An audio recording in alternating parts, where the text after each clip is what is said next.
Alright. What's up, everybody, and welcome to another smashing series of StarCraft. We've got the Protoss player Alpha X ASTREA in the top left, who's been revolutionizing the Protoss versus Zerg openings since the patch. Down in the bottom right, it's Dark. Dark looking fabulous as ever in his red Zerg in the bottom right of Berlingrad, but he has been struggling a little bit against Max Packs recently, and him and ASTREA have had some really crazy series recently as well. So I'm casting this one, especially with an eye on two different things. Number one, how is ASTREA, a player who already appreciated ground Protoss, didn't like just building Void Rays and sitting in his corner. Even if he opened Stargate, he'd like to transition into ground Protoss, whether that be Blinkstalker, Colossus, Zealot, Archon, Storm. Lots of different styles that he likes to play. How is he going to adapt to the new meta? How is he trying to push forward his openings, and how is he throwing curveballs at the Zergs? Also, what is Dark doing to respond? Because I have a feeling Dark is going to be a little bit slow to respond. We already watched Dark in GSL play against Classic, and he did the exact same build orders that he was doing before. The only thing he changed is whenever he wanted to do a Queen Walk or fake a Queen Walk, he had to use a Nidus Worm, as they cannot transfuse off creep. So he literally did a fake Queen Walk versus Classic in GSL, and was using a Nidus Worm to pop that up and threaten with it while swapping into Mutalisks, which is a very cheeky play. But outside of that, Dark's just kind of been doing the same play that he was doing before. So if he is getting caught out by ASTREA in these openings, falling behind, which has been a pattern with him against Max Packs recently, and ASTREA and a few other Protoss players a little bit. I mean, not even them. Geralt took a series off him as well, actually. So and so did Hellraiser maybe a month or two ago, just before the patch. So I feel like there's been a lot of foreign Protoss players causing mischief for Dark, where it's like, I think he's got a better handle on how the Korean Protoss players play. And I want to use this as a learning experience. So if he falls behind in this game, if we see that pattern or in the next one or the one after that in this 3-game series, I'm going to be saying, hey, how are you supposed to play against what the Protoss players are doing now? Now that the meta's changed, there's a lot of players out there going, hey, I just build 8 Queens every game and a Spore Crawler in each base, and I defend the Oracles and the Void Rays, and then I do X. And I'm like, yeah, okay, but we're going into a meta now where there's going to be a lot more Protoss players playing ground. How the heck do you react to that? And what do you want to do? There's a lot of players have been asking, yeah, well, please tell me, Pig. Please show us some pro matches where the pros do it. Talk us through what they're doing. So that's what the goal is here. ASTREA going to go after a drone. Does he get it? Oh, he's actually just going to fight the Zerg. He says, hey, there's no Queen hitting me. I don't need to do anything. And, oh, Spore Trick. Oh, look at that. I like the way he's changing targets on those drones. So you never know which one he's about to hit. And oh, he gets a drone and a Spore Trick and 2 drones forced. Why was this Queen so late? What the hell? Guys, like, what was going on? That Queen did not react at all. That was very slow reaction. Remember, he had a tumor over here. His Queen just went way too far off creep, didn't it? So I think he just went way too far off creep. Big mistake there. Now, you might think, well, only one drone, one Zerg. That's not too bad, guys. That's a lot of mining time and the Spore Crawler. That's all opportunity cost, which slowed down the consecutive workers being built. So that was a mistake for Dark. You do not want to chase too far off creep with your Queen ever. You've got to be able to make sure the Queen and the Zerglings can defend your drones against those Zerglings. So a good start for ASTREA. Gets him a very slight edge as he goes into Resonating Glaives. And it's a 4-gate. Okay, this is a classic 4-gate Resonating Glaives. He's pulled 1 worker off this gas. He's going to be resaturating. So I think he pulled 2 off temporarily while building some buildings. And you can see there, he had a supply block on 46, but it was almost like a planned one. Where that pylon finishes, his warp gate finishes. He's got another pylon on the way. So he's going to warp in 2 more adepts in a moment. Get supply blocked, then this pylon will finish, and he'll warp in 4 more on the other side of the map. So it's going to be 9 adepts hitting at about 4 minutes 40. A very crisp attack. Dark going for 3 roaches very early. He's going for the 3 Ravager response. The problem for Dark is this Roach Warren was late. These roaches are meant to already have popped out and be morphing into Ravagers by now, so you can get out here and intercept this. Dark has messed up his timing on these roaches, and that's going to give him a hard problem to deal with because he's only on equal workers, so he cannot afford drone losses. This is not a situation where you can lose 5 or 6 drones and be okay. He's got to stop pretty much any damage coming out. Now the Ravagers are here. They can use that range, that movement speed to do well. ASTREA cannot commit to that shade. Not with that many Zerglings and Ravagers on top of him. Leia does go down for Dark. Dark also built Spores because he wasn't sure if it was Dark Templar. He's building 14 more Zerglings. So he wants to go for a big surround, hold the Adepts together in a tight ball, and land Biles on their face. That's an ambitious thing to do now. ASTREA's just playing it cautiously. Drops a 3rd base behind this, and Immortal's there. He has not taken the gases just yet. There we go. They're going down now. He's going to do a 2 adept drop in the main, but oh, ASTREA! Dark gets it! He gets the prism. That's huge! No, he doesn't get it. 9 hit points. Okay, I got excited. Ooh, where's the Biles? Oh, the Biles were too late. He gets 1 adept with the Biles, but he loses a Ravager. Most of those adepts do get out. 2 Adepts for 13 Zerglings. He's happy to take that trade. Now, this is going to come back in very dangerous for ASTREA. He's in danger of doing a maxi-taxi here. Don't be doing that one. ASTREA! Dude, oh my god. Way too dangerous, bro. Be so careful with this, mate. Behind this, we do have a Forge coming down and a Robo base. You'll be able to have Disruptors versus lots of Roaches, Colossus if it's just Zergling heavy.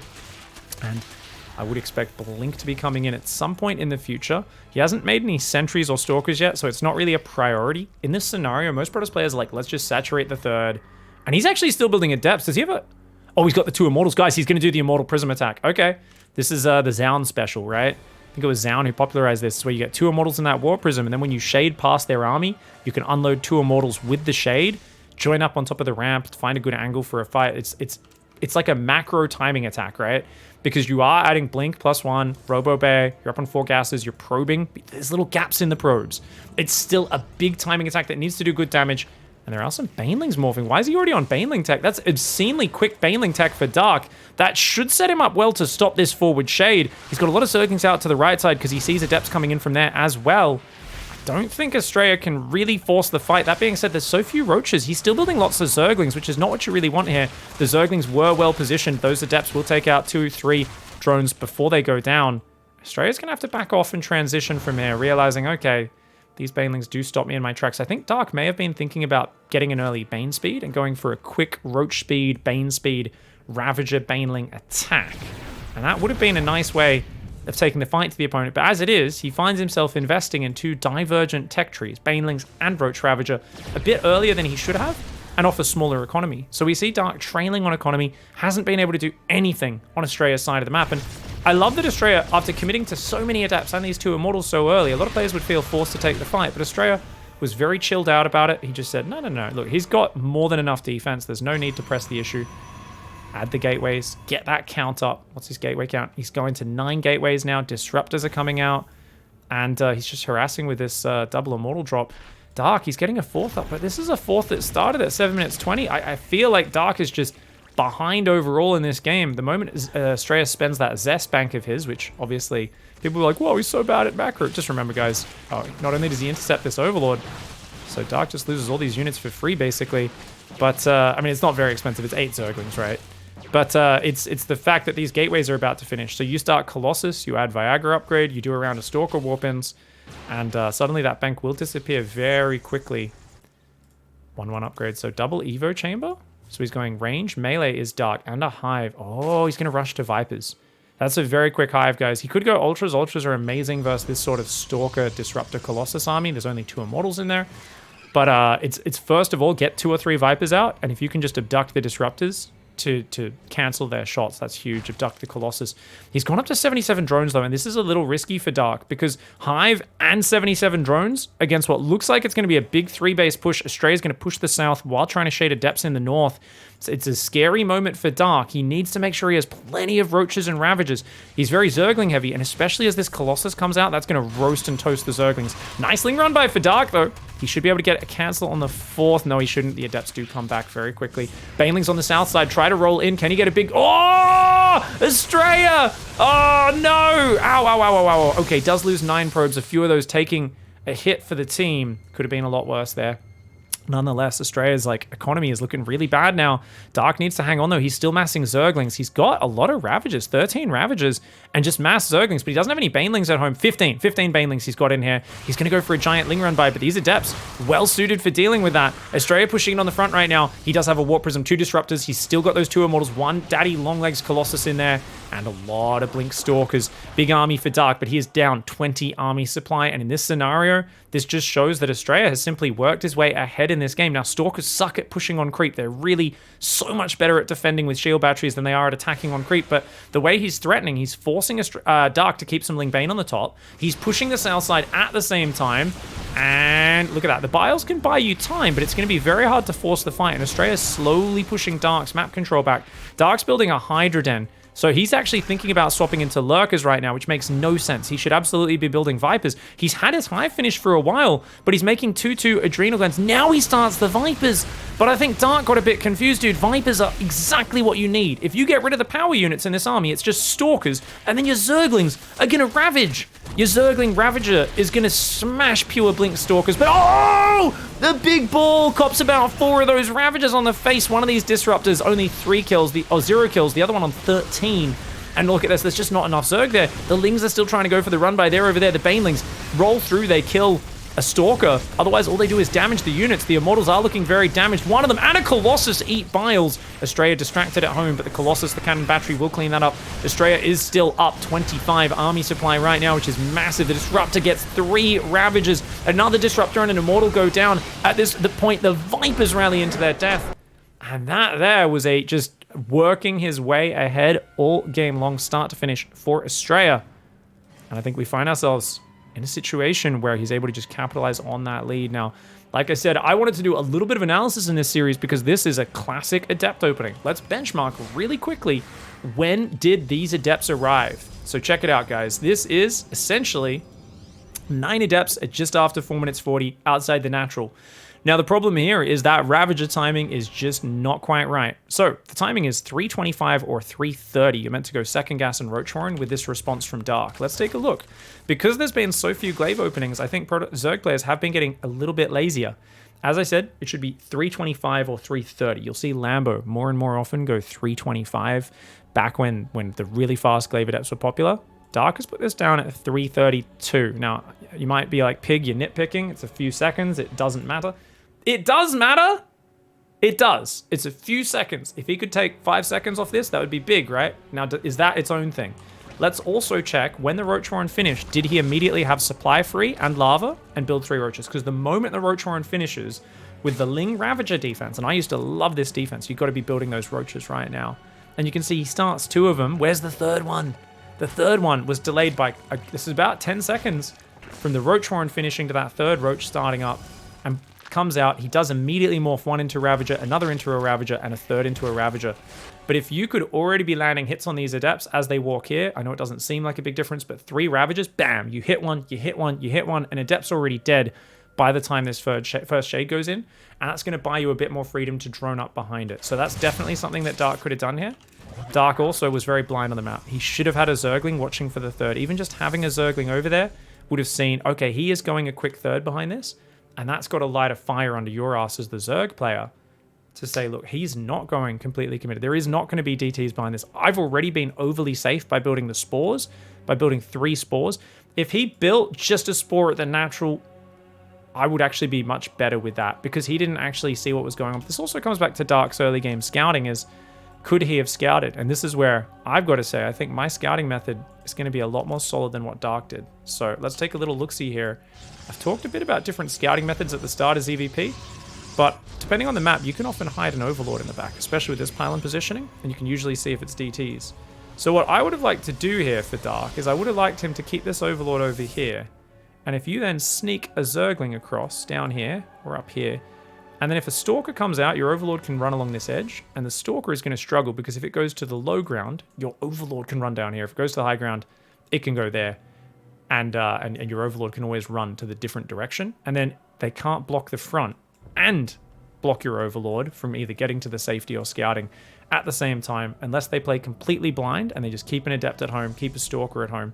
So you should be able to fly through with the Overlord and just get out here on the dead space. And that gives you a follow-up scout a little bit later in the game, which is really nice to check if there's actually a Dark Shrine or not. And Dark, wait, he actually does end up committing the Overlord.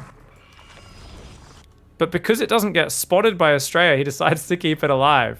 I think he should have gone through here. And even though he would have lost the Overlord, he'd be able to skip his Spore Crawlers then, be a little bit more efficient. So back to the point, we get to 440, 450. There's a very quick third behind this for ASTREA. And I think Dark needs to get a little bit of a move on with droning behind this. You can see he's got a lot of lava available here. He's a bit supply blocked on 66. He's got 11 lava, and he keeps massing Zerglings. Now, obviously, if ASTREA keeps committing, that's definitely, you need some more Lings. But I think after these 16 Lings, there should be like instant drones. Let's look at the production. He drops a Baneling Nest. And he does start droning and getting a lair, but what the hell is that Baneling Nest doing this early? He needs to be putting all of his money into drones. Going Banelings this early, it's a super weird choice, in my opinion. I mean, don't get me wrong, Banelings are good at stopping Adepts diving on top of you. It gives you a bit more mobility, but you've already invested in the very expensive Roach tech. Just build a few more Roaches. It's got to be the better option. And this fight here, I think, was not great for Dark. Loses a Ravager, loses a bunch of Zerglings. So I think he finds himself just trailing a little bit. And even here, he still does not know about the third base. He's building more Roaches because he's worried about the follow-up attack. And he finally realizes here, oh, you have a third base. So I think Dark scouting was one of his big problems in this game. And you can see only now does he really have a fire lit under his butt to say, holy shit, I need to drone, bro. So even though he doesn't take direct damage from any of the pressures, he doesn't toe the line of greed well enough. And he ends up being a bit too far on the edge of safety at pretty much every point in the early game. And that's why ASTREA just has more stuff to beat him with later on. All right. Let's go into game 2. It's Glittering Ashes, a bit of a bigger map here. And he did play very passive in that last game. Might bring out a bit more of that trademark aggression. Look for some openings in the Protoss. We'll see. His opponent at the bottom left side, this is ASTREA. Repping Alpha X. Now, of course, that was an interesting scenario. I do also want to point out, and I was just saying between the break, talking with Twitch chat, people were saying, I always go to my Roach Warren later. And I was saying, the fast 3 Ravager response Dark went for is really good. But doing that and getting safety Spore Crawlers, it's very expensive to get a Roach Warren, second gas, both up that fast. That's 2 drones you're killing to get those structures super early. Then to get 3 spores, killing 3 more workers to do that, spending 225 minerals on top of it for the 3 75 mineral Spore Crawlers. It just costs a lot of money, man. It costs a heck of a lot of money, and ASTREA was able to get in a good spot from there. So, Dark needed to shut down the first wave, build 15 drones, then build more Roaches to defend the Immortal follow-up, I think would have been really good, but it is what it is. Banelings, of course, are fantastic against the Immortal follow-up, aren't they? Because if he just shades on top of you, your Banelings can just blast the Adepts away, allowing your other units to focus down the Immortal. So maybe it was a good read from Dark. And he said, oh, I think you're going to do 4-gate Immortal behind this. And this is the Banelings are actually really sick. It's a really good way to do it. Big thanks to the love guys with the subs there in the chat. This is a Nexus first build order, and this is one of my favorites. Now, ASTREA was in my Twitch chat in between games, guys, and he said, you know what's so good about my openings? I haven't changed anything since the patch, and they just magically got better. It's we're having a bit of a laugh about this, and it's like literally like it's so true, right? ASTREA was doing Nexus first, especially on maps with ramps, for like a year now, maybe even longer. And he's so good at this opening. This opening here especially, like the Glaive Adept opening, that last one was pretty standard Glaive Adept. The Zound follow-up, the 4-gate Adept, Immortal follow-up with the Warp Prism to move around. If you catch them unprepared, you just shade into their main, unload the Immortals there, and win the game sometimes. But check it out. ASTREA now is going for a very different build order to what a lot of players do. Neeb and ASTREA are 2 of the very few players who I've ever really seen doing Nexus first here. And it is a very great way to play. Now, an interesting question coming in actually is people have been saying, well, can you defend a 12 pool? Now, I've seen Huss go blind Nexus first, no scout, and Rex said, okay, cool, I'm going to get you with an early pool. Came in with a 12 pool, I said this should be game over, casting my Taiwan region, let's start talking about the next map. And Haas just pulled all of his probes, surrounded the Zerglings, killed them, lost 2 probes, and was just way ahead. Now, that is obviously a bit of a weird scenario. If you don't scout at all as ASTREA, you are pretty screwed against if you're going Nexus first and they go 12 pool. Number 1, though, 12 pool is not very common because players are so good at smashing it with their normal openings. Number 2, ASTREA did actually scout. I think it was Nexus Gate Scout is what he did, and then he brought another probe to Gate and Core. I'll need to double check it. I wasn't really paying attention when his probe scout went across, but even with a little bit of warning, if he can chrono a Zealot out, because his gateways, it's delayed, but it's not crazy delayed. Like, yeah, it's not going to be ideal. And I don't know if ASTREA is still in chat and can share some thoughts on it, but I think he can defend a 12 pool as long as he's not playing completely blind. All right. Oh, this is a really good Adept pressure. It's always, even though, yeah, nice recall. Saves both, saves both. Oh, it barely dies. Good catch by Dark. Very good. Okay, so ASTREA gets to drone a bunch of Zerglings, but most importantly, guys, he forces him to build 16 Zerglings. He's killed 6 plus the 10 that are out. That's 8 less drones. And ASTREA is probing the entire time. Now, you might think, well, with a Nexus first, surely your Adept pressure is slower, but it's not, because he gets the second gateway. The moment the core's done, you double chrono the Adepts, and they get across the map incredibly fast. Like, it's actually so fast across the map with those Adepts that it's just a little earlier than Ling speed finishes. The Zerg player has to respect it. If they don't build a good number of Zerglings, they can lose a lot of workers there. And because you're building out of 2 gateways constantly, you get a sentry and a stalker, allows you to get rid of the high ground vision. Yes, he needs to chase out here with the stalker and the sentry, but he's got more adepts warping in, which means he can secure the third. It also means you can then shade these 5 adepts across the map. You can do lots of kind of interesting, cute little follow-up pressure. Now these probes here are going to try and mineral walk. One of them does get taken down. Good harassment by Dark, but dude, his economy is in the shitter right now, and he's gone for a Roach Warren at a pretty early timing, even before the 4-minute mark, which I think off this 2-gate opening, you actually don't need a Roach Warren as early. I'd like to have seen him delay this till starting about 4 minutes 20. And he's already building roaches. So he's expecting ASTREA to just shade more unupgraded adepts across the map. And he's building roaches, but he might be doing it too early. It's really hard to gauge because you're so used to playing against non-Nexus first openings that it's very easy as the Zerg to be like, oh, I've got to build units ahead of time. But then you end up committing to less workers. Now, this looks like an all-in for Dark, guys. He's going Ravager Ling all-in. All right. Yep, he's committing. This is 3 gas geysers, so he can make a lot of Ravagers on his way across the map here. If he can get us around these adepts, that'll be huge, but the Roach shows itself way too early. This is a good engagement, though. These Zerglings, they almost get a probe. They get a Zealot. They force another adept to warp in. The Ravager almost gets focused down on the front up here. There's no way he commits to that shade. But, oh, he goes after this. Even with non-glaive adepts, he's still threatening the Ravager snipes there. And he's threatening to kind of go around the Roaches and just fight the Zerglings. Because these adepts, happy to fight Zerglings in small numbers. They don't want to fight against the Roaches, though. The Roaches very good against them. He's got to get shield batteries up at the 3rd. Now, I would be going for Stalkers because they counter Roaches a lot better than Adepts. But notice ASTREA says, hey, it's only going to be the initial Roaches and Ravagers. Why would I go Stalkers? Number 1, he's going to morph most of them into Ravagers, which aren't armored units. Number 2, it's the Zerglings that have crazy damage and surround you and kill your units. So a lot of us rush to sentries and Stalkers, but ASTREA realizes if I just have enough Adepts, I can kill all the Zerglings, and yes, they're not the best units versus the Roaches, but the Zerg is not rallying Roaches. This is pre-Roach speed. This is still early game. This is 1 pack of Roaches and Ravagers. Everything else that's going to be coming my way is just a Zergling rally. If the Zerglings can't overwhelm, if I can deal with those, we can eventually break down the Roaches and Ravagers. But it's all about surviving the scary surround and damage of the Zerglings. And look at that, these sentries with the force fields holding the natural. He's got shield batteries up on both bases. And I also like the way he keeps shading backwards almost as insurance, right? Look at that, battery overcharge does come in. And you can see that the Roaches and the Ravagers, they're much better than the Adepts. But there's just so many Adepts. They're like, hey, dude, we actually have decent numbers. Look at that. Gets a Ravager. Almost gets a 2nd Ravager. He just keeps shading backwards. And as I said, I would be trying to rush to the next stage of the game. But ASTREA is showing so much respect for Dark. And he says, I'm not going to die to the brick. I've played Solar before. I've played Dark before. I know that you guys...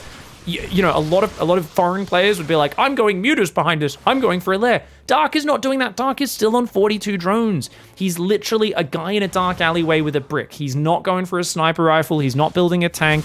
He's literally picking up a rusty piece of metal off the ground and he's trying to shiv you with it. There is no need to be getting any sort of advanced defense here. ASTREA's like, just, look, I got a DT shrine up behind this. That's going to eventually put a timer on this. Yes, I added a few Immortals slowly. And behind it, guess what? My 3rd is probed up. So yes, I'm committing to a shit army right now. I've got a lot of leftover Adepts that aren't my favorite unit to be stuck on, but they ensured my safety, and I've built an epic economy lead behind this. Now, you might be looking at the workers going, that's not an epic lead. It is. Guys, Dark just droned his 3rd. He was at 42 drones until about 20, 30 seconds ago. Yes, now he's catching up on workers, but what's he on? His lair's not finished, so he can't make Roach Speed or a Spire or an Infestation Pit. His Evo is not even finished. He can't make upgrades. So the Forge is going to start upgrading earlier for ASTREA. ASTREA's already going double Robo Bay. He's got Sentries and Immortals. Yes, the Adepts aren't a great unit, so he's invested in some shit tier stuff as well. But a Protoss on equal economy, equal bases, Dark Templar and Observers spotting that there's no 4th base out there. This is a terrible position to be in for Dark, and he's just going to have to...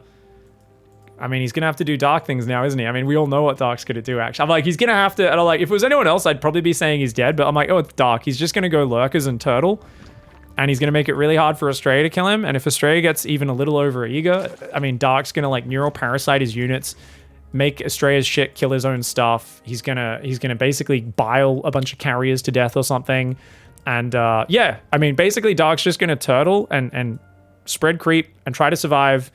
And he's basically going to say, when you step into my territory, I'm going to dick you, mate. I'm gonna make things get a little get a little nasty for you. And I wouldn't say that's a good strategy normally, but if you're Dark, you can do that. Now, if you guys weren't Dark, what should you do in this scenario? So I wanted to do a lot of educational stuff. Well, number 1, guys, like I said, he built those Roaches too early, but he was like, that's cool. I can overwhelm your 2-gate into 3rd base build. The thing that he didn't count on is that ASTREA has played against this sort of counter so many times that ASTREA always gets up to his extra gateways, gets up to 4 gateways, he didn't prioritize Blink and +1 and Forge and Robo transition. ASTREA realized that, hey, if you're building roaches this early, I just need to keep warping in units. So I think Dark's strategy of stopping at 42 drones, going for a Roach Ravager Zergling against a greedier Protoss player who's maybe not as expert in this, it would have been a good strat. But for you guys, if you find yourself in this situation, what you want to do is you want to say to yourself, yeah, let's type GG. Maybe I'll try to defend. Hopefully he gets overeager. But basically, already be thinking about the 4,000 things you could be doing better. So that Roach Ravager Ling attack against the guy who's just massing gateway units. Yes, ASTREA is going for an economy advantage with the Nexus first into super quick third base. And that's what made Dark think this could work. But that's all he went for. ASTREA actually stayed lower tech by making unupgraded adepts than the Zerg, but who was going Ravagers and Zerglings. That's actually higher tech than base level adepts. If ASTREA was going quick third, off a Nexus first, and also going Twilight and Forge and Robo and all this stuff, then he could get overwhelmed. But ASTREA really plays it safe. He scouts what's going on, and now he's got this big push going. And look at that, guys. The Adepts are going to try and backstab, so he's going to scare Dark on the left side of the map. Yeah, good cancel on the warping. Got to be careful with that Warp Prism. And he's going to try and shade it on the right and just trade those Adepts off. He's even adding a really delayed Resonating Glaives because he's like, dude, I do have 20 Adepts here. We've got to find a use for them. So right now, big army advantage again for ASTREA, but Dark, he's got Lurkers out. They don't quite have the range upgrade yet. But, oh, ASTREA trying to push in. He gets 1 Lurker, but Stalkers do suck here. The Adepts have taken out the Spine. He's killing a few drones, but not the best micro on those Adepts. He's trying to shade away. The drones, though, are losing mining time right now. A lot of Roaches, Hydras being pulled off. Some of those Hydras do just get blitzed by the Adepts. The army rotating. He's going to try and catch those Lurkers unburrowed out of the ground. But ASTREA, he's moving in right now. He's going to try and click an Evo chamber. I wouldn't say that's a good idea, guys. Adepts pretty bad at killing buildings. There's still no drones mining on these bases. He's actually going to save the Adepts for later. He says, why not? I might as well. The Lurkers are getting up here, though. Oh, big volley. Another big volley goes down there for Dark. He gets one of the Colossi. Another Lurker does come forward. The force field's doing good. ASTREA, though, is a little too close. Now that Lurker range is finished, you can see those Lurker Spines doing awesome damage. Zealots on the left side, a great Zealot run by, but these are slow Zealots, guys. They forgot to put their shoes on before that one. Zealot charge, not even halfway done. Disruptor transition has started up behind this. I think ASTREA canceling the 5th base is pretty good. He's trading with Dark. He's wasting his mining time. But I would like to see even a 3rd Robo and just so many Disruptors that he can't even get enough Vipers to abduct them would be really cool. Now, ASTREA does not have recall available. Use that on the Adepts. The Lurker ambush. Cute move by Dark, but got to be careful. There's just so many more mobile units there for the Protoss. Slow Zealots and Adepts with battery overcharge and cannons trying to fight off the Roaches. The Roaches are the better force, but you can see with the battery and now a big ball coming in. Dark does have to turn tail and run. 2 Roaches go down to the Disruptor shot. Stalkers blink back on the right side. Still denying this 5th base. And Dark's 2 Ravagers a little bit too brave for their own good. Roaches coming in. Goodbye, Disruptor. Nicely done. Gonna force a big Stalker warp in there. Kill a few of those as they're warping in. And the Stalkers could chase that down, but Dark's going to take some pretty decent trades with these Roaches on the left side. He's still down about 15 workers, though. And I got to say, where is ASTREA's transition? There's 2 things that should be happening right now for ASTREA. Number 1 is Warp Prism sliding down the right side into the back of the main, sliding along this top left flank into the back of the natural. Both great angles for Zealot Archon run-bys. And the other thing is stop making Stalkers. He's on 31 Stalkers, and they are absolute trash tier units versus Lurkers. He could be going, like I said, triple Robo and just chrono a crazy number of Disruptors. Like, there's no Vipers on the map right now. So there's actually a huge window here where ASTREA should be able to just throw balls on the face of his opponent. The other thing would be air transition. Now, I know ASTREA doesn't like that. I don't like air transitioning myself because I feel it slows the game down a lot. But even if you just get out 4 or 6 carriers, I mean, Dark has nothing that shoots up right now. He has 1 Queen and a few Spore Crawlers. He has 4 Spore Crawlers and 1 Queen. You rock up with 2 or 3 Ravagers. Like, there's literally... Dark is so broke. All he can do is make enough Lurkers and Roaches to survive right now. Any of these would be great transitions, but ASTREA is going straight to Blink DT. Still no Warp Prisms. Yes, he's building Pylons, which is cute, but I think ASTREA is dawdling with his advantage, and you do not want to dawdle against Dark. Dark's trying to go for the Hail Mary Nidus Worm. He's going to try and get the counterattack Nidus on the production. Don't think that'll work versus ASTREA, especially if recall's available, which it is. And he's going to try and set up maybe in a central position so we can Nidus there and over here as well. Army on the right side. We've still got a lot of throwaway units on the left that ASTREA needs to get rid of those and replace them with better quality units. Balls! Oh, big ball hits there. Roaches with such low attack speed. Very rare those roaches do get that damage off in time. Still only 2 disruptors out. Nidus Worm does come out. Oh, he's trying to bait him. But I think Dark spotted that, and Dark didn't even have units loaded in the Nidus. Dark's like, nope. Nope, nope, nope, nope, nope. And Australia's like really hoping he unloads so he could just jump on the units, snipe the Nidus, kill them all. Very cute trap attempt for Australia. But Dark is a very clever prey. He's the mouse that wiggles the piece of cheese out without setting off the trap. Or in that case, I guess he never even went for the cheese. He was just like, yeah, no, I don't want to have me spine snapped, please. That would be no. Lurker's spores built on both sides of the map. I mean, this is Dark at his turtling finest. Vipers, upgrades coming in. Still no air transition for Australia. So Dark's doing exactly the correct thing. He's just focusing on roaches. He's got 21 lurkers. And Australia's not finding a way in. He's still got 31 stalkers, 6 adepts, and 4 zealots. These are trash units at this point. He finally starts that Stargate transition. +1 air weapons, and the first Stargate goes down. He's building cannon battery around the edges. The problem, of course, for Australia is that lack of warp prisms flying around the edges. I mean, this is such an immobile Dark. You've got to find a way in right now. You absolutely need to find a way past his army. Just throw these adepts away. You've got money banking up. You've got to just throw away the bad units and keep trading. Otherwise, a 5-base Dark, he's already starting to bank resources. It's only a matter of time until he gets a Great Aspire, maybe some Infestors in here. There's a lot of things that he could add where it's just going to become a technical late game. And I don't think there's anyone in the world that I would just straight up favor in technical late game against Dark. He's always got that clutch ability to bring it back. Sending changelings forward for vision right now. He's got the pervert, guys. The observer is there. The cannon battery contain. Very cute. Finally, 2nd and 3rd Stargate fleet beacon goes down. Plasma shields. We've got gravitic boosters. So we're going to see observer speed and warp prism speed both queued up. Sneaky base on the top left. Australia doesn't know about it, but at the same time, Dark has no way of defending that base. We've got melee upgrades, more Hydras being built. Still no Spire. Dark's maxed out. He does need to go for a Spire, and he should be going Pathogen Glands right now. Because if this goes to air and you don't have any Infestors, you're going to have a very hard time. At the same time, I think Dark realizes he's so committed on ground, and he was like, please step into my territory so I can kill you. Tries to get the Observer with the Spore.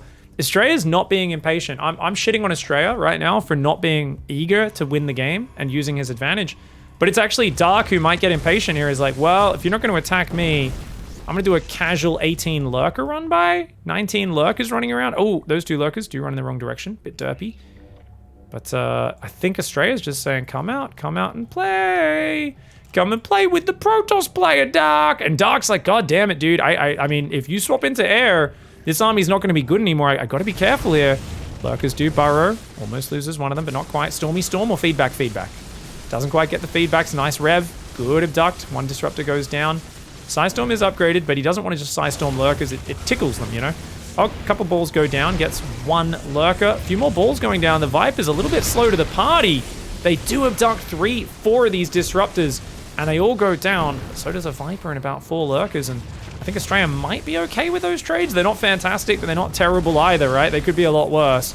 And, man, if he... Oh, blinks forward, gets a Viper. That's worth it for a few Stalkers. The High Templar do get aggroed in. Nidus on the top left.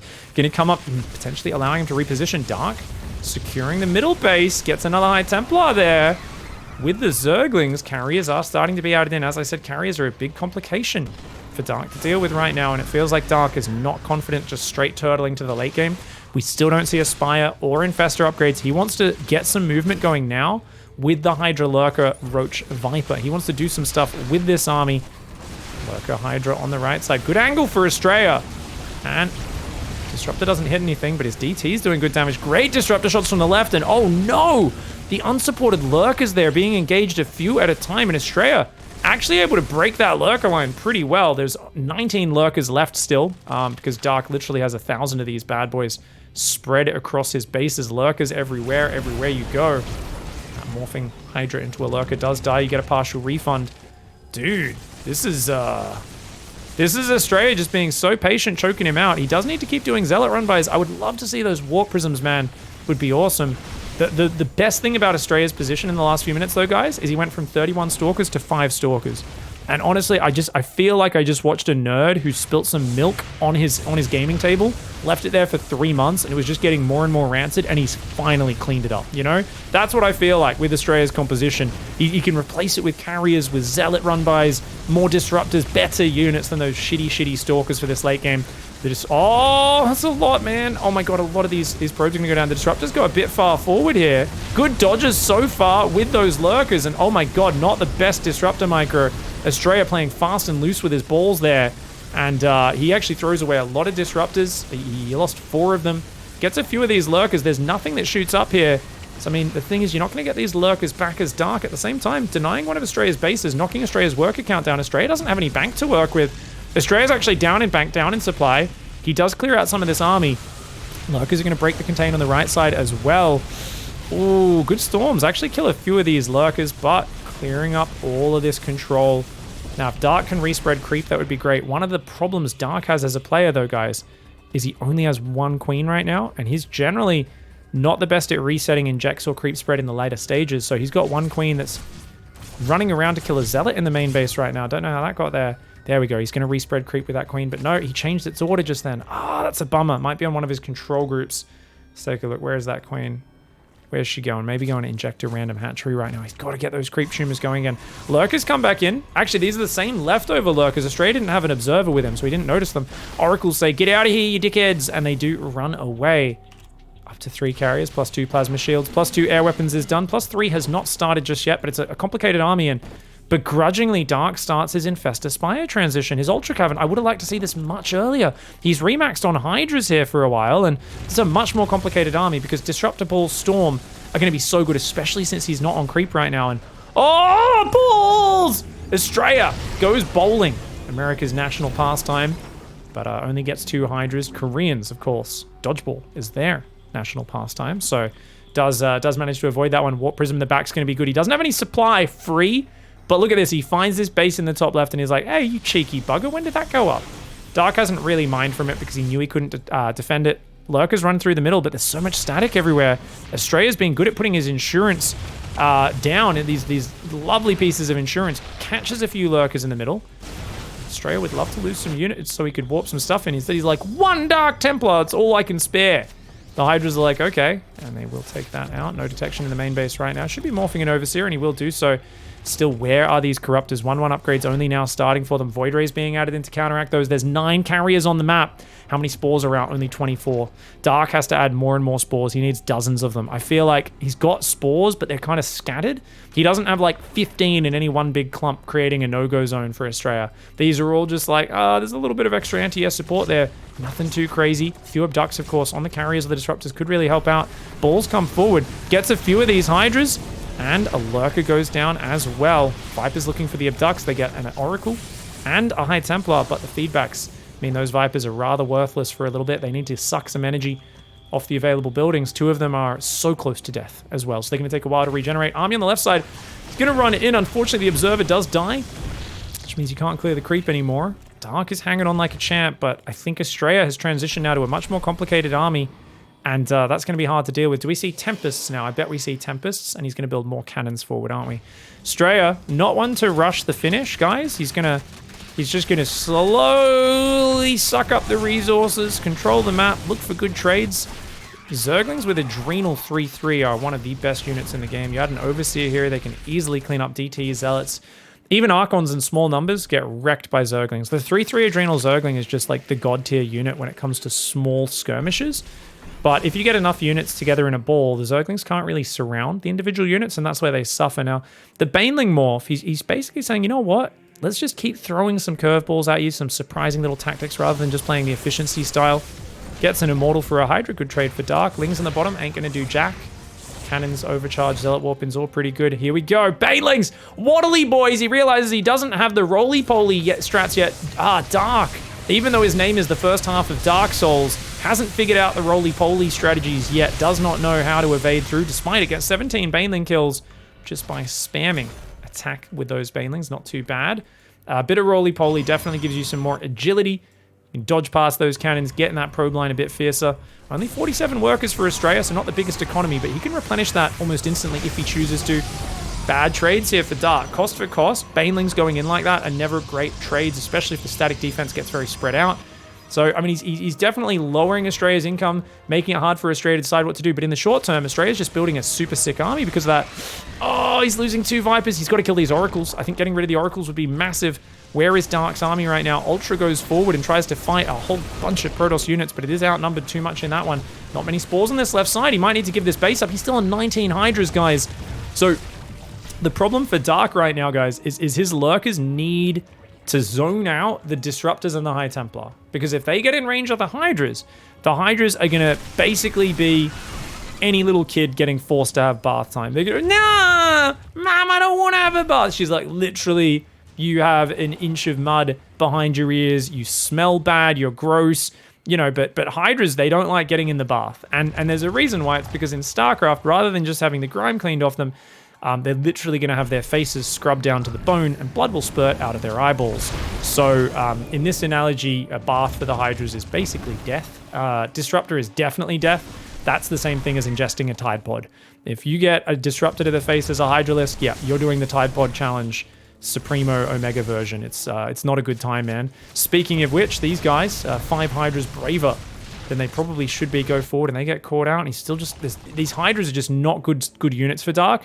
That's why I wish he transitioned out of them earlier, but because he was reticent to go to the late game, being stuck in his corner for so long, and now ASTREA feels confident shoving. He eats a big parasitic bomb, but he doesn't care. The Psystorm's landing all over the Hydras, and they're all gone, even though the Void Rays die to the parasitic bomb Hydra. Guess what? The carriers are still here. More than half of their interceptors are still alive, and the Ultras are going to try and do a counterattack. They say, well, okay, we can't shoot up, but at least we can fight this way. 22 Corruptors are on the way. The problem might be if ASTREA just recalls before those Corruptors get him. Yep, that's it. That's the recall. He says, you just built Mass Corruptor, and now you build Archons, Storm, Immortals. If you get enough Immortals to protect you from the Ultras, you get some Storm, some Archons, you're going to wreck the Corruptors with Archon, Splash, and Storm, and that's massive. Dark may have 2/2 upgrades, but if he doesn't get enough Ultras on the ground as well, he's screwed. And right now, he's got 1 base mining here. That base almost completely dry. This base, he just lost it. That's a huge base for him to have lost right there. He's going to try and take the 5th. The Dark Templar says, "What? No way, dickhead. No way, you can't just come out here and take this base." ASTREA, he's still got pretty decent income in terms of he's got that base available, this base available, bit of minerals and gas there. He's still trying to secure this base, which the Lings have just denied time and again. And I think Dark will deny that one more time, but for now, it's 11 carriers up versus 26 Corruptors, and actually that might be too many. He's only got, what, 1 Archon? He does have 8 High Templar, but he needs to land good Storms. There's obviously Corruptors hard counter carriers, but, ooh, Hatchery Snipe. 12 times 6 is 72. 26 times 2 is 50, 54, 52? 52, that's 52, right? That's 52 versus 76, that's a 24 supply advantage in the carriers versus Corruptors, and +3 plasma shields, +1 armor, +3, only 2/2 for the Zerg. So I don't know who wins the fight, 26 Corruptors or 12 carriers. I think it's pretty close. But just keep in mind, the carrier's massively bigger commitment on both cash, supply, and everything else right now compared to the Corruptor number. That's why Dark goes up to 28. He's adding Vipers, things like parasitic bombs, some fungals, some transfusers could help him. The problem is if a big storm or two land on the Corruptors, they just lose this fight. Not to mention there is one boy here. His name is Chaticus Maximus. This Archon, he may have tiny T-Rex arms, but he has the power of 1,000 suns. If that Archon can land a few hits on those clumped up Corruptors when they come in to snipe the carriers, he's going to change everything because he does splash damage and he has unlimited attacks, of course. Now, High Templar, if they land those Stormy Storms, it's going to be a problem. Dark, how does he clear the ground? He's got 2 Ultras and some Zerglings.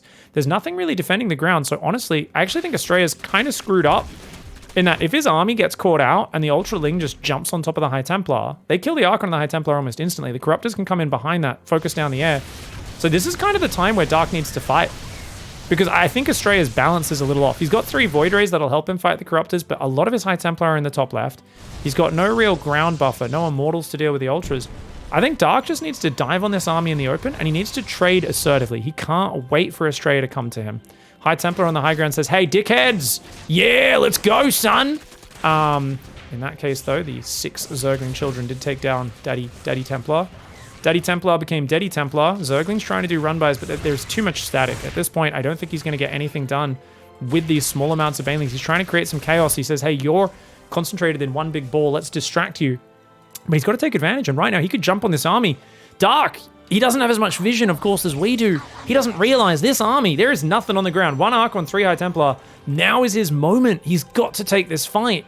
His upgrades aren't going to get any better. It's time to go. It really is go time. ASTREA, I think, is being incredibly dangerous here. Obviously, he's not too far from Cannon Battery, but without any extra Archons in front, he's actually, it's a big issue. Now, Dark is very resource starved. He's trying to finish maxing out here. He's got 34 Corruptors. There we go, 68 supply. Unfortunately, Corruptors don't come in half supply, so he's getting as close to 69 as he possibly can. We're going to count that Viper as an honorary Corruptor. Those 2 Vipers count as 1 extra supply, just for this case, just to give him the power of the 69. But honestly, guys, this Protoss army is way out there. It's a super easy engage if Dark A moves ground and then A moves air behind it, especially with a few transfusers. This army will not kill those Ultras that quickly. Yeah, it's only 2 of them, and he might cop 1 Storm on the Corruptors, but he's got to go. He's got to do it, especially with the Lurkers. He could run forward with the Lurkers as well. Definitely going to get rid of that Storm. He's got to go. Dark, you got to go, mate. He's waiting for ASTREA to make a mistake, and ASTREA is stepping forward. I think ASTREA is really considering making a mistake right now. He's way out there. He's adding Tempest. He's adding forward Cannon Battery, but right now, man, I worry for an army like this. It's so Corruptor fragile. Now, recall is available, so we could recall out of trouble, but you're going to lose a lot of units at that point. Income, of course, pretty close for both sides. As long as Dark can defend this base and then get this base up, he's still got a good stream of income. Massive gas bank for ASTREA, though, means he can make 20 Archons whenever he feels like it. And the only reason his mineral bank is small is because he's building so much static. Banelings on the left side roll on in, and they do take out some cannons, but not quite getting onto the probes, which is where the value really comes in. 1 Lurker here trying to attack across the gap. Unfortunately, for those who don't know, sometimes Lurker attacks bug out across gaps. I don't know how it works because it seems to be inconsistent, but that Lurker is in range of those buildings and it's not doing any damage at all. So just Lurker attacks sometimes bug out attacking across gaps and cliffs, for those who don't know. I don't know if it's the game trying to simulate the lore of how the hell did the spines go through this lava pit across the gap, but for whatever reason, that Lurker, you can see, is not even forcing the batteries to be healing right now. Tempest trying to bait him forward. Dark gets in him. Dark, the High Templar, not in range of the feedback there. Well done by Dark. He's just picking these units off. Zealots on the left side are going to go. And, yeah, I mean, if this always didn't work, I would be okay with it, but because it sometimes works and sometimes doesn't, that's why I don't like it. Tempest does go down. I'm like, dude, why? At least it should know that its attack doesn't work, right? Come on, man. Oh, okay. Ultras went to the left side, but that means he's lost his anti-High Templar squad. He's building a few more Ultras. He's got a little Lurker trap on the top left. He's hoping the High Templar stumble into that, but the Zealot is going to find that one. Zealot and the Archon, the carriers take down those Lurkers. Zealot's coming in from the left. He's going to try and out-position him. He says, hey, dickhead, guess what? I'm just going to attack the left side. But guys, that means if he can get rid of that High Templar, and the Ultras will do that. I don't know if there's any more High Templar in there. I think the Corruptors can take this fight, especially if he gets rid of Mr. Archon. Mr. Archon goes for a shot. The Corruptors go in, but then they pull out. Oh, they lost all their Vipers. They didn't get any parasitic bombs off. The Corruptors a little bit too cowardly there. A few of them did die in that last fight. 18 Corruptors have gone down in this game, guys. Not a single carrier has died. Still, those 12 carriers causing a lot of problems. And Dark, he just can't quite find the engagement. I think he's got to find the engagement, man. He's got to find that engagement. He's going to go for it now, but not over Storm. Surely not. Where's the Storm? ASTREA losing carriers. He's going to fight over the Cannon Battery. Dark, the mad lad, trying to transfuse here a little bit. The High Templar is trying to struggle. It finally gets the juiciest of Psy Storms. Oh my god, but you can see how well Corruptors do. Look, he fights over mass Cannon Battery. This is the fight I was telling you. Dark needed to take a while ago. Imagine if he didn't fight on Cannon Battery, guys. Imagine if he didn't fight on Cannon Battery into an Omega Psy Storm. This would have been game-changing. He could have crushed that battle. ASTREA had his army balance wrong. Dark did not identify it. He got on too much of a defensive stance, and he takes a decent fight, but I don't know if decent's enough, because this base, if he can't clear this position, losing this base as mining might just be the kicker. The Ultra does take out the Colossus there. The Zergling Ultra actually cleans up an army, but oh, this is what I was talking about, the gas bank. This is the point where every Zerg goes, I think I've done it. I think I won a fight just enough to win. He's out of mining. He's so low on money. And the Protoss player's like, the gases take longer to run out than minerals, dickhead. And there's always, if you get to a low economy late game scenario with a Protoss, just remember you need an answer for the 15 Archons they're going to make, guys. They're always going to be able to make 15 Archons. So you need to not just win the battle, you need to win it with enough to also deal with the 15 Archon remax. Which, I don't know, Zerglings ain't going to do it. He's got a few Ultras, which are not bad versus Archons, but they're not great either. And, oh man, this Stalker, what a dickhead. He's being such a dickhead. The Ultra's trying to defend, but Astrea's like, nah. Blink across, blink back, blink across, blink back. Oh no, Lingbane run by. He's like, if I can deny this base, he'll be out of mining. Little does Dark know what he's morphing Banelings into. He does not realize. Run away, cancel the Banelings if you can. Run away, Astrea. Astrea does Psystorm his own observer, but Micro's out of it. Dark is like, god damn, I've lost that base down there. I can't deny your bases in the top left, and he knows he's being done for. GG, well played by Astrea to get the 2-0 victory there on this insane EPT North American 116 run. Let's go back and watch that big Corruptor battle, guys, because I think, honestly, remember, he threw away his Vipers in the previous engage, so when he does commit here, I feel like he waited so long, and I don't think he found the best fight. Now, some people are pointing out he didn't make 3-3. He did actually have 3-3 by this fight, finally, so you could argue he was waiting for that. But he's got 24 plus 13 Corruptors. That is 37 Corruptors. So every single Corruptor is actually here on this screen. He's a little damaged with some of them, not too bad. Now, there is only one Storm there because most of his High Templar, I think, were over in the left army. Or he's actually just lost most of them at this point, maybe? Oh, no, here they are. Full energy High Templar bros. I couldn't see the purple energy bars because they're all full. So he's only actually got one Psystorm here. And his army his High Templar, he tries to storm here at some point. It's just out of range. And his Templar has to walk all the way around. So anyways, how many Interceptors have gone down? There's 92 Interceptors. You can see most of the Interceptor counts are full. You've got Void Rays, you've got 3 cannons, you've got 7 shield batteries. There's no way this is as good as fighting in the open against what was basically the same army, 2 or 3 High Templar and an Archon. If he fought earlier, he also could have had a Parasitic Bomb thrown in the midst. Imagine just one Parasitic Bomb damaging all these units. I know it's only a smallish amount of damage overall, but it would have been massive. So he comes in, he gets one carrier, and then he goes after another carrier. Oh, I think he messed up a volley there. Gets another carrier. He's got enough to one-shot the carriers. 3 carriers, 4 carriers. You can see this High Templar desperately getting there. And then when it does get in storm range, it's about to do. Big Psystorm, man. And that's why if you fought away from the static defense and you had some Ultras going ahead to take out those High Templar, it's a very different fight. Now, nice Transfusers from Dark, but I don't think Transfusers are nearly as useful here as not walking into the Psystorm and taking this fight a little bit earlier in a slightly better scenario. So I do think this was like, you know, we see the power of Corruptors versus carriers, but we also see cannons, batteries, Psystorm, and then even some Stalkers on the ground. And the economy is just a bit too low for Dark by this point in the game. So he does get kind of worn down in the long run. I think the other big thing we can kind of note here is that Astrea was massively up at about 11 minutes in this game, something like that, denying the 5th base repeatedly. And I do think he actually, or maybe like 13 minutes, 11 minutes, somewhere around there. I do think he took way too long to get into continual disruptor production, to build warp prisms, get in the back of the main base, and to do run-bys as well. I think these are all things that when you've got such a high momentum position, you either need to keep the mobility going, always have new warp prisms coming in, because you absolutely should be doing that. And on top of that, if you're not going to do that, just go air a lot earlier and just getting a handful of carriers. If you've got this sort of economy advantage, you're 15 probes up on a guy who's stuck on equal or less base count than you, barely trying to hang on for survival. He's got no map control. Half of his army is in bloody roaches, which no one wants at this point. Getting up even a handful of carriers just massively complicates the situation for your opponent. Now, obviously, he already had a lot of Stalkers in his main army from the push earlier. At this point, you also, I think, want to move this army, push through the middle, and split off 10 Stalkers and just try to run past, blink past Lurkers, and just try to trade them off on drones. Don't be efficient, because you're up in economy, but get rid of these Stalkers. You got forced into Stalker warping in there. 31 Stalkers is so bad. You should be chronoing Disruptors, sending in Warp Prisms, and just doing a mixture of roaming your army, picking off Lurkers with Disruptors, throwing in Zealot run-bys, Zealot warp-ins, Archon run-bys, and you should be able to wear them down. I think Astrea took too long to capitalize on his lead in this game and let Dark back into it. On the other hand, remember that Dark defended, got control of all of these bases. He killed that top left base at some point, but he just refused, at this point around the 17, 18, 19 minute mark, Dark refused to build his double spire and his infestation pit, despite floating the money.